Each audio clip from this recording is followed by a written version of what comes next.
¡Hey! Bienvenido a Hablando. Señores, qué bendición es que ustedes estén con nosotros otra vez. Estamos más que bendecidos por la grata oportunidad de tener hombres de Dios como lo que tenemos esta noche o este día, tarde o mañana que lo pueda ver. Este es un hombre que nosotros, de mi parte, bueno, lo he comunicado tantas veces, pero me fue imposible. Y sabiamente me dijo el ángel. Traído a los dos hombres de Dios, dos gente que amamos y admiramos muchísimo. Yo no voy a mencionar su nombre porque ellos se van a presentar. Bendiciones. Bendiciones a todos los oyentes, la gente que nos ve a través de todas las redes sociales. Mi nombre es Cristian de la Cruz, profeta Cristian, siervo de Jesucristo y siervo suyo. Estamos aquí para servirle y vamos a estar compartiendo unos temas que sé que van a ser de edificación para su vida. Gloria a Dios, bendiciones, familia que nos escuchan. Mi nombre es Emmanuel, siervo de Dios y siervo suyo, y es una bendición poder estar aquí con estos hombres de Dios. Esto está violento hoy, señores. Bueno, Esto está no, prendido hace yo creo que rato. sí, tenemos rato. Esto está en candela. Sí, eso sí es. Y para mí tenerlo a yo es un privilegio por la debida razón. Mire de qué. Vamos a hablar de uno de los temas que yo más amo. Y con ellos tengo toda la facilidad de poder entenderme porque ellos conocen el tema. Yo primero quiero comenzar con el ministro Cristian, ¿verdad? ¿Qué ocupa, sus inicios, de dónde es? Y luego con el ministro Manuel, que sea que dé esa introducción de él mismo. Bueno, ya como dije al principio, Cristian de la Cruz, estamos pastoreando una iglesia al junto de mi madre. Y inicia en mí una pasión por la búsqueda de Dios, como nosotros cuando vemos las manifestaciones y eso, a la edad de 15 años. Yo soy hijo de pastor, pero uno, como hijo de pastor, hay una frase muy conocida que es que uno nace en el Evangelio. Exacto. Pero uno nace en el Evangelio, pero el Evangelio todavía no ha No ha nacido en nacido. uno. Entonces, como hijo de pastor, crezco en la iglesia, crezco viendo, pero ya luego que tengo un encuentro con Jesús, nace esa intención en mí de buscar eso de lo sobrenatural. Recuerdo que la pandemia, luego que se produce ese detenimiento, la pandemia para mucha gente fue un tiempo difícil, yo lo comprendo, pero para mí el Señor utilizó ese tiempo de detenimiento para yo tener un encuentro con Él. Y recuerdo que a la edad de 15, 16 años en la pandemia, empecé a tener una búsqueda constante del Señor. Y conmigo pasó algo al tener una edad muy joven, y sé que esto va a ser de edificación a jóvenes que nos van a estar escuchando, es que yo veía a los ministros y la gente que predicaba, pero yo lo veía viejos. Y yo tenía esa hambre, esa pasión por el Espíritu Santo, pero yo decía, wow, yo quiero que Dios me use, pero para que Dios me use yo tengo que tener 30 años, tengo que tener 33 años. Y yo decía, Dios me va a usar, pero cuando yo sea de una edad más adulta. Pero recuerdo que dentro de esa búsqueda, viendo videos, me encontré con un video de un muchacho, un africano, y él tenía 14 años. Y cuando lo veo con 14 años ministrando, profetizando, la gente era sana, la gente era libre, y él con 14 años, yo con 15, cuando termino de ver el video, el Señor me dice, yo también lo puedo hacer contigo. Es que tú estés dispuesto a pagar el precio. Entonces, luego de eso entendí que no era cuestión de edad y que el Padre lo podía hacer conmigo, solamente estar dispuesto a pagar ese precio de la unción y ese precio de búsqueda. Y desde ese momento el Padre lo ha estado haciendo de manera sobrenatural. Y extraordinaria. Dios ha sido bueno. Dios ha sido muy bueno. El ministro Manuel. Gloria a Dios, de verdad. Bueno, también empecé a una edad joven, igual que Cristian, a los 15 años de edad. Soy producto de una campaña evangelística que se hizo con el pastor Andrés Acevedo de Venezuela. Es para mí un privilegio de verdad, y estábamos en la zona este de República Dominicana, en Punta Cana. Allí Dios me llama y me saca de mi tierra y de mi parentela, y llegamos allá a la Caleta Boca Chica con una gran pasión, con una hambre de Dios. Y al igual que mi hermano Cristian también, yo anhelaba ser un joven que Dios utilizara.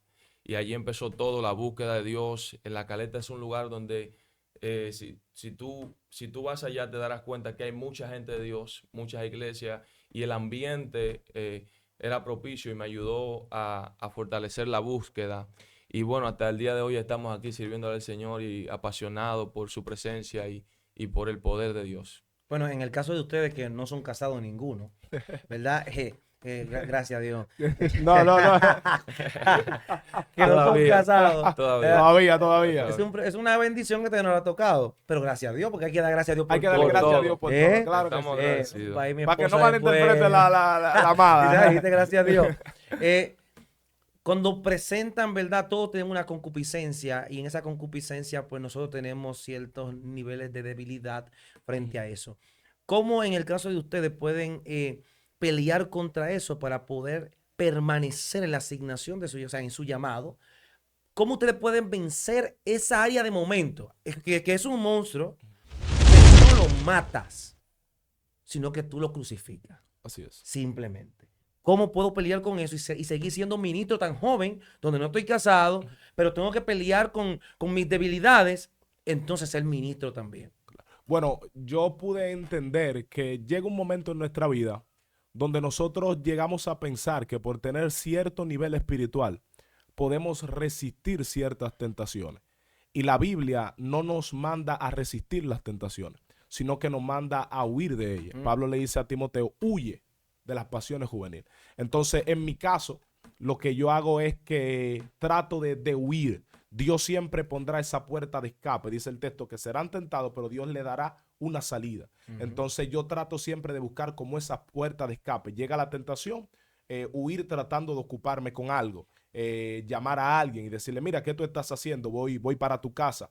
Nosotros podemos evitar eso reconociendo que somos humanos. Uno cae en la tentación cuando uno se espiritualiza mucho y uno dice, bueno, yo estoy 7 días de ayuno, ya yo no voy a caer. No. Nosotros acabado de un ayuno podemos caer en una tentación. Es siempre buscar la salida y decir, bueno, aquí está la tentación, pero por este lado yo puedo ir. Aquí está la tentación, pero entreteniéndome con esto yo puedo escapar. Eso es lo que yo les recomiendo a los jóvenes, siempre buscar una salida, porque siempre habrá una puerta de escape. Siempre, muy poderosa esa palabra. Manuel. Bueno, estoy muy de acuerdo con el profeta. Realmente cuando la palabra de Dios dice que tenemos que huir de las pasiones juveniles es porque en la etapa de la juventud hay guerras específicas que nosotros los jóvenes tenemos que luchar. Y yo también estoy de acuerdo que nosotros, número uno, tenemos que identificar esos ataques. Tenemos que estar conscientes, no podemos ignorar las maquinaciones del enemigo. Y pues una vez nosotros lo identificamos el tipo de pensamiento, identificamos la situación, entonces nosotros podemos saber en qué áreas cuidarnos. Una de las cosas que me bendice mucho de la palabra de Dios es que nosotros debemos morir a nuestros deseos. Y cuando nosotros estamos bien conscientes de esto, pues nosotros no solamente pensamos en nosotros, sino que pensamos en el depósito de Dios en nuestra vida, pensamos en un llamado, pensamos en una generación que viene detrás, que nosotros debemos honrar y muchas veces tenemos que negarnos. Bueno, siempre tenemos que tomar nuestra cruz y negarnos a nuestro propio deseo para hacer la voluntad del que nos llamó. ¿Qué ustedes creen de la nueva generación de predicadores? En el caso de ustedes, porque usted lo ve hablando a ellos y que cuando que fue a los 15 años, como que ellos tienen 30. Cristian tiene... Yo tengo 19 años. Y Manuel... Yo tengo 23. O sea, son bien jóvenes. Aquí el viejo soy yo que tengo 33. Entonces... Gloria. La edad de Cristo. ¿Verdad? Pero comencé también el ministerio joven. Pero como no venimos a hablar de mí, la gente ya está cansada de escucharme. Entonces, en el caso de ustedes, por ejemplo, ¿qué ustedes ven? Ustedes que operan dentro del ministerio evangelístico y profético, ¿cómo ustedes ven la nueva generación de predicadores? O sea, ¿qué es lo que le impacta? ¿Qué es lo que ustedes le pudieran, digo, si tengo la oportunidad de cambiar a esto? O sea, si trabajáramos a esto, o sea, pero ¿qué es lo que mueve? Bueno, yo creo que hay una generación que va creciendo. Cuando uno va a los montes, cuando uno va a los lugares de intimidad, uno ve una juventud que está buscando a Dios y eso es bueno. Y los predicadores que van subiendo con una particularidad y es que tienen ese anhelo por las escrituras. Tú ves que ven a alguien y le hacen preguntas, gente de experiencia, le dicen cómo yo mejoro en esta área. Es decir, que en su gran mayoría, siempre hay unas cuantas secciones de gente, pero en su gran mayoría van creciendo abiertos a aprender.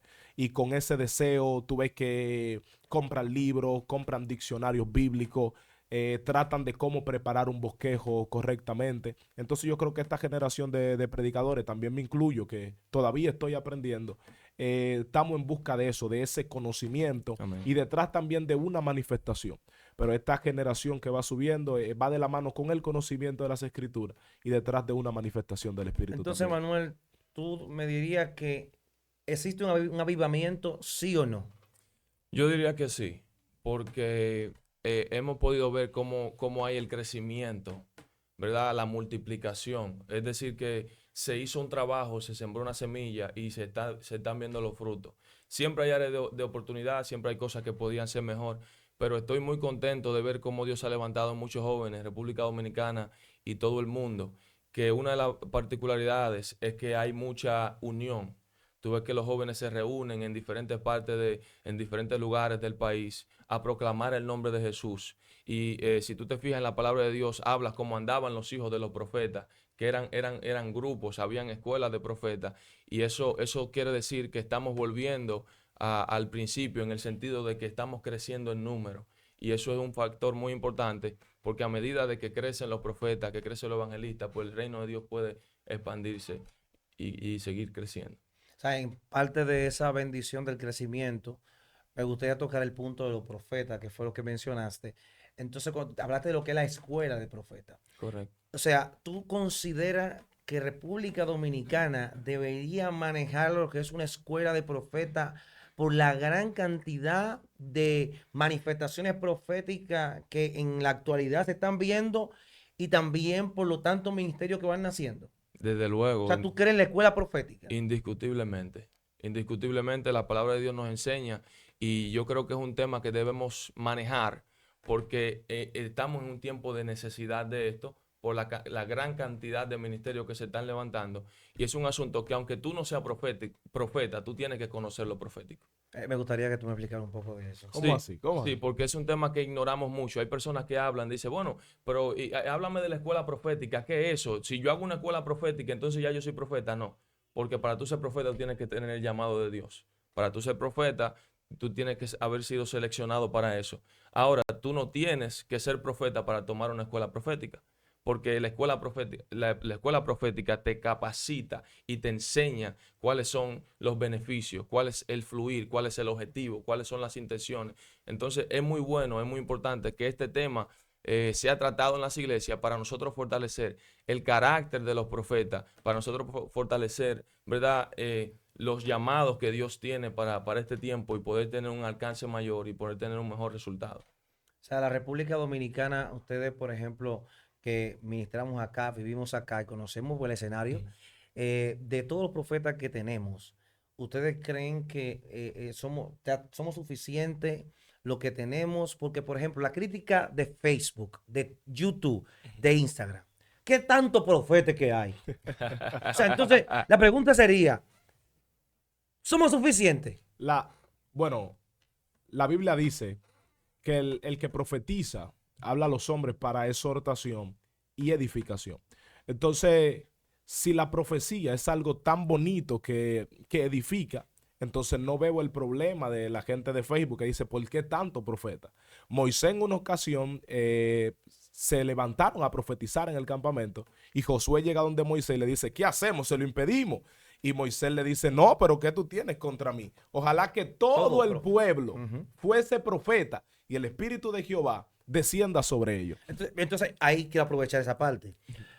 Tú como estás diciendo que Moisés le respondió, diríamos dominicanamente hablando, ojalá yo que todo Que profetizara. todo el mundo fuera Claro. profeta. Entonces, Claro ¿cuál que sí. sería el consejo para el que tiene la mentalidad? ¿Qué tanto profeta hay? Mire, muchos médicos. Nadie dice, ¿qué tanto ¿Qué médico tanto hay? médico hay? Tenemos que ¿Me saber, entiendes? tenemos que saber que lo profético siempre ha sido atacado.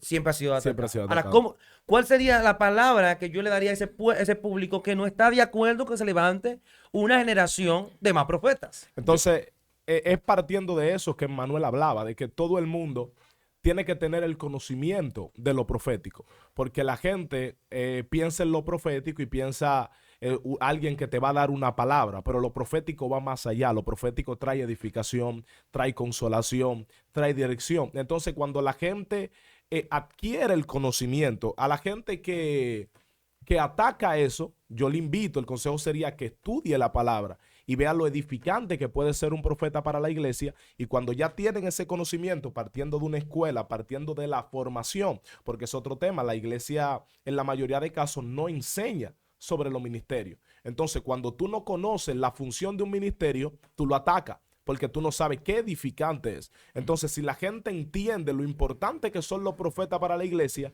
cómo edifican, los que atacan van a salir y van a decir, no, ojalá que Dios mande más profetas, Claro. porque son de edificación para la iglesia. Claro. En Primera de Reyes, capítulo 18, dice que Abdías tomó 100 profetas y lo escondió en 2 cuevas de 50 en 50. Y yo creo que nunca he visto 100 profetas reunidos en el mismo lugar. Claro. Entonces, los que tienen el argumento de que cuánto profeta y de qué tanto profeta, yo no sé de qué tú me estás hablando o de dónde tú tomas esos argumentos, porque la Biblia habla de en un mismo lugar tener 100 profetas juntos.